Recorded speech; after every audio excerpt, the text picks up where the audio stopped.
نشریه‌های محلی شهر اکاترینبورگ روسیه روز 26 مای سال 2022 از مرگ فوجوی دو مهاجر توجک در ساختمان یک بنای 24 قبطه در کوچه مسکوفسکای 102 خبر دادند.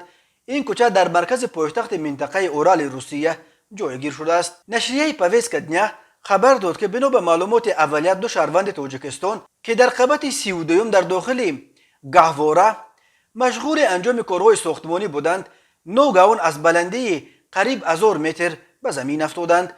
گفته می شود که آنها بعد ففتیدن اشتونین بلندی شانس زنده ماندن نداشتند. ابلسنای گازیت خبر داد که مرگ یک باره دو کارگر چنان سر و صدا کرد که داستانی نویای لنین شهر اکاترینبورگ گنریخ گولیف شخصا خودش به جای حادثه آمد. یکی از شاهدان به ابلسنای گازیت برخی تفصیلات این حادثه را نقل کرده است. میگویند دو کارگر از تاجیکستان سالهای تولدشان 1989 و 1995 هلاک شدند.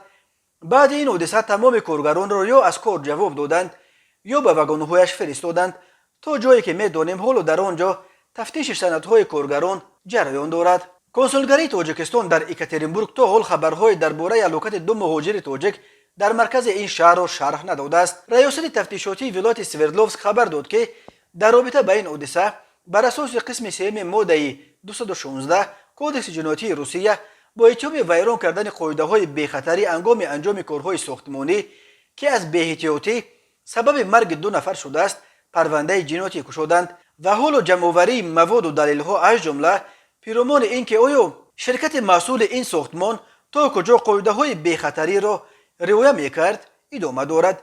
هر سال بیش از 1 میلیون نفر یا قریب نصف اهالی قابل کار تاجیکستان برای تامین روزگار عائله‌هایشان به خارج و اساساً به روسیه می روند و هر سال در روسیه تا 1000 مهاجر تاجیک به علتهای مختلف می میرند. فلاکت‌ها در جای کار و جای زیست، صدمه‌ها و بیماری‌های گوناگون از علتهای عمده مرگ مهاجران تاجیک در روسیه نام برده می شود.